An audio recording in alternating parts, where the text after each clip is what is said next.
Welcome to Pimpy's Investment Chat, where we keep investment talk simple. And here's your host, Pimpy. What is going on out there, peeps? Was having a great chat with people, and I was asking what they thought about over in Saudi Arabia, these futuristic cities that are being built, and I was wondering how they were going to affect Iraq and all the other Middle Eastern countries. And a lot of people had no idea what I was talking about, which is weird because this thing is projected to be finished by 2030. Yeah, that's not that far away.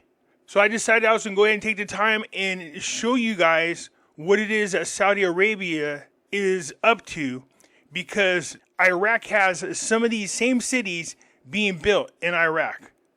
Before we get started, do me a favor, hit the thumbs up button. If you're not a subscriber, please do so, because when you do, it helps out the channel, and I certainly do appreciate it. If you're thinking about buying gold and silver, head on over to our friends at Miles Franklin. The link will be down below in the description. When you make your purchase, make sure you use promo code Pimpy, P-I-M-P-Y, and they'll take care of you. If you have any additional questions, you can reach us over here at this phone number or over here at this particular email. For all orders over $10,000, reach out by email and we'll make sure that you get a great deal. So come on over to Miles Franklin and add to your precious metal inventory. Now, with all the talk about the World Economic Forum's project, they want their stuff done by 2030. Saudi Arabia wants their stuff done by 2030. China has their 2030 deadline as well. So it's interesting that all these countries are trying to have something accomplished by 2030. When you watch this, I want you to keep in mind that these attractions are not for the common folk. You'll see what I'm talking about. This is the world's largest construction project and also one of the most controversial. NEOM, 4 letters that reflect the inordinate ambition of one country, Saudi Arabia. A huge region in the northwest of the country where futuristic cities are due to spring up. The Line, Oxagon, Trojena, Sindala, and other new locations we'll see later. But between the 3D images and reality, how far advanced is the work? That's what we're going to find out today in this new episode of Looking For. Over the past few months, there's been a flurry of events at NEOM, from big announcements to the start of construction on the site. All this while, the first elements of this immense region of the future are due to be delivered this year. But as with any construction project, it's best to start with a solid foundation. So let's go back to the beginning of the story. Envisioned by Saudi Arabia's Crown Prince Mohammed bin Salman, NEOM is a futuristic project aimed at establishing an immense megacity of 9 million people in an area between the Red Sea, Jordan, and the Gulf of Aqaba. An immense expanse, equivalent in size to an entire country like Belgium, which will gradually see the emergence of buildings of a new kind until 2030. A symbolic date which corresponds to that of the country's general plan, Vision 2030. This program aims to modernize the country and find a more sustainable economic model in anticipation of the end of the oil industry rent.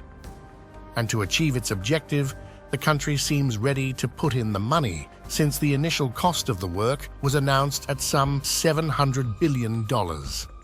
This investment is mainly financed by the Public Investment Fund, a staggering sum which is set to increase in light of the announcements of recent months. In addition to well-known projects such as the controversial The Line, to which we'll return at the end of this video, new companies have been added to those already under construction.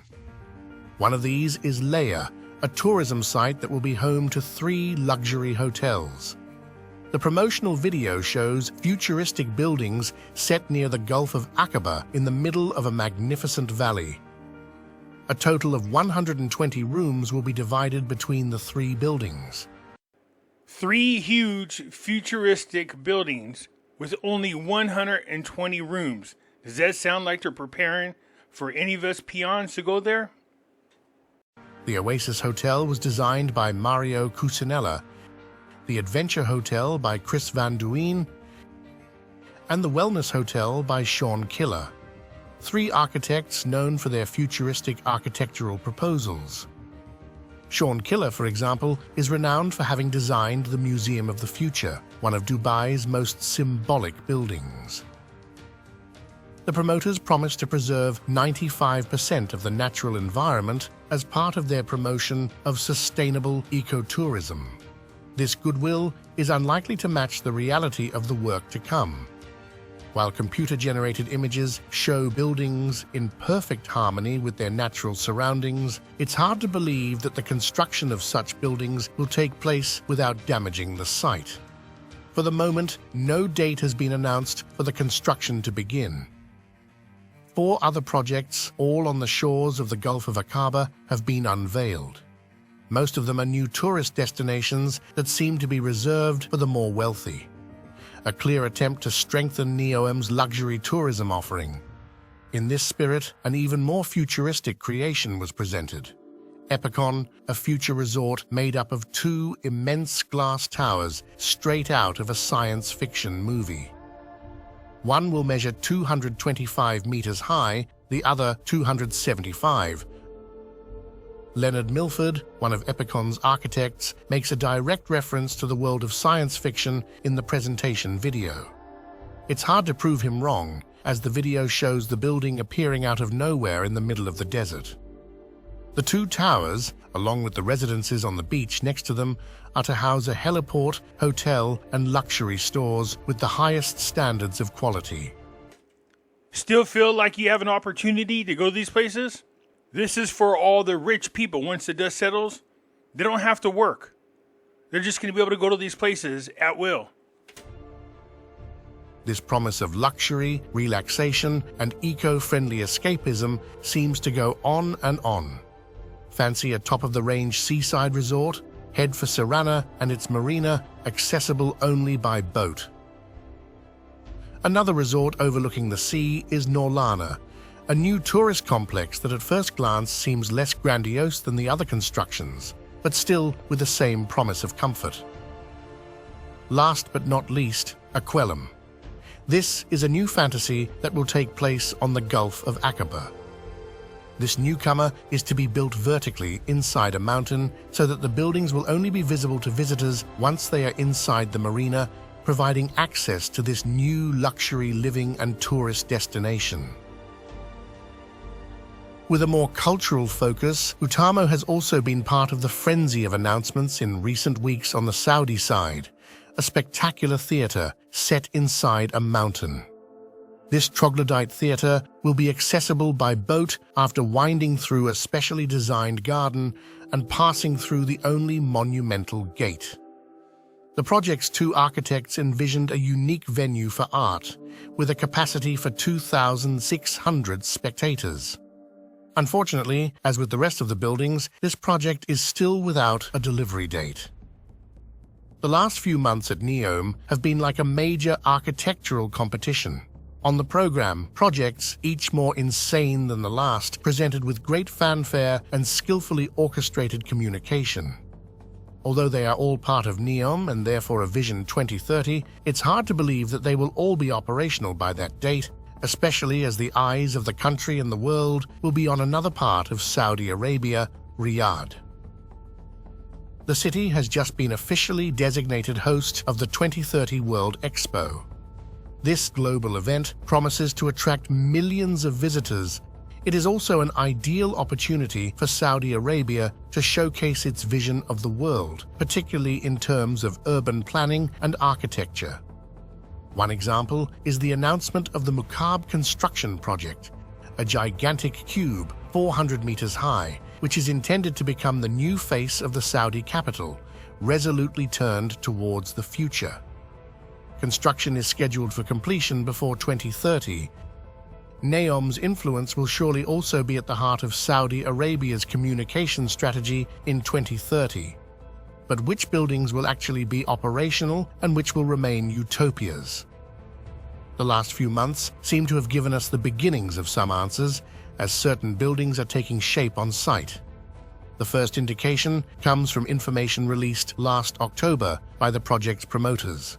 NEOM would represent almost 3,000 employees in the services department and 60,000 workers on site. These figures are difficult to verify, as information on the project is closely guarded by the Saudi government. The only certainty is that life is beginning to take shape on the ground near the various construction sites. This is particularly true of Sindala, the luxurious island destined for tourism. A temporary town seems to have been established on the island's outskirts, according to satellite images.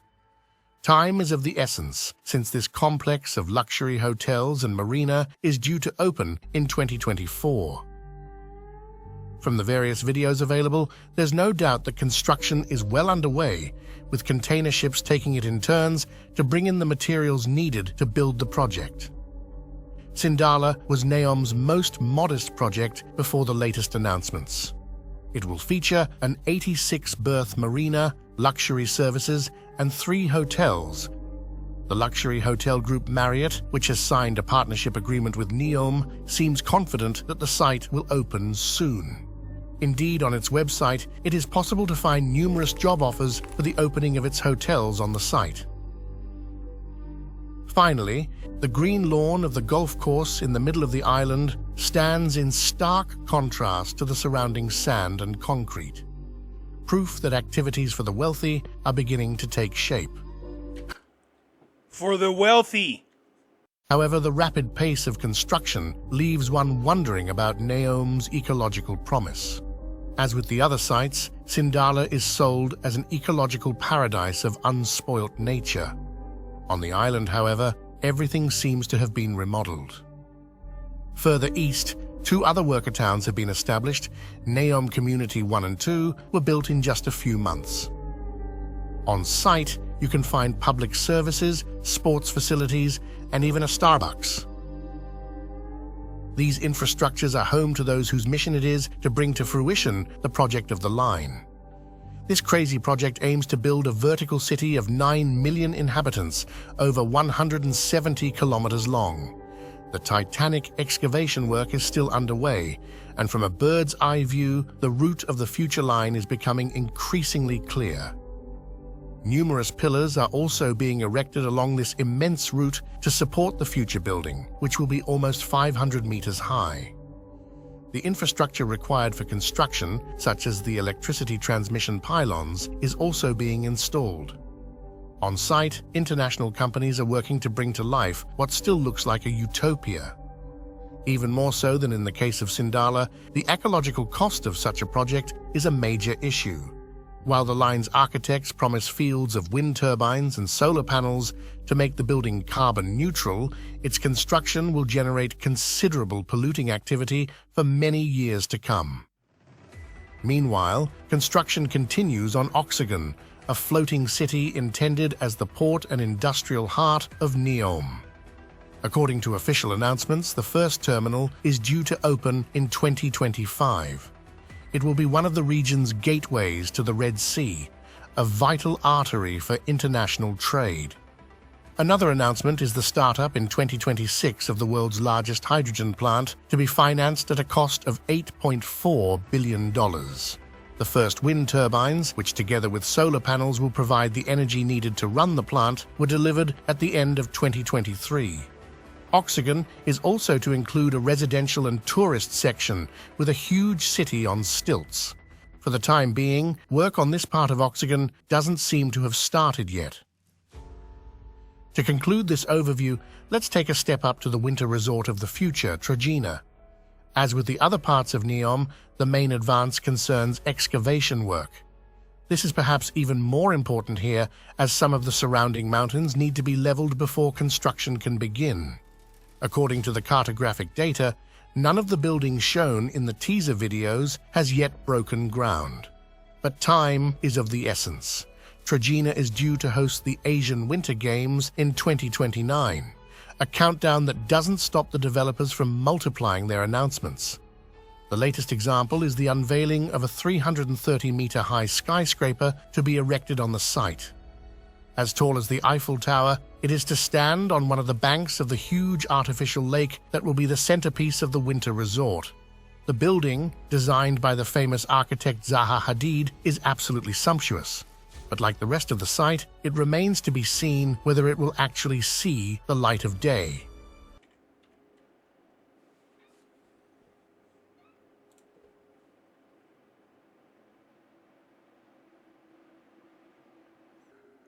All right, if we go on the Google map, you can see they've already started their projects, and they're well underway. Now remember, their goal is to have everything completed by 2030.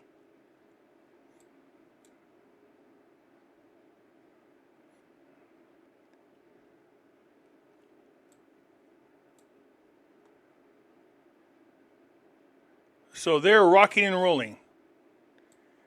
I'm wondering if Saudi Arabia is going to be able to pull this off. Now you notice this is all for the rich and the famous. This has nothing to do with us. We're peons. As a matter of fact, the line is where the 9 million people stay. That would be the regular people.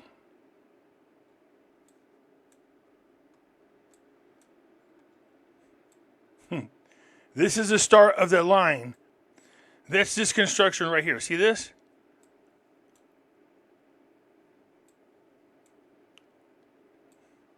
This is where 9 million of the peasants, I mean us regular people, are going to stay.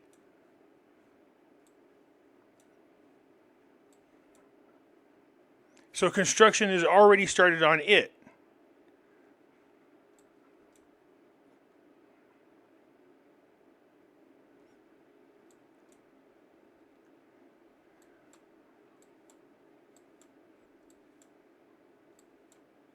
So they haven't started construction here, which is where that big beachfront property is. It looks really beautiful. They might not have started yet, but they're definitely preparing for it.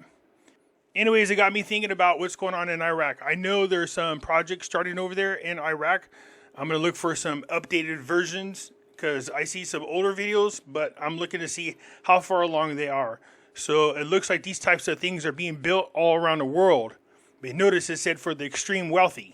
So if you think about what it is the World Economic Forum's trying to do, force all of us into labor. Seriously, you guys, these places look beautiful, but they're not for us common folk. And that's sad. But anyways, I thought you might be interested in what the hell is going on in Saudi Arabia, but it's not just there. There are things going on in Denmark, the UK, China, Japan. So these things are happening all over the place, but Saudi Arabia is the one that is the most aggressive. And you can understand why. They got a plethora of money. Anyways, let me know what you think. They do look beautiful. Who knows? Maybe we'll get lucky and they'll allow us to go stare at them at least.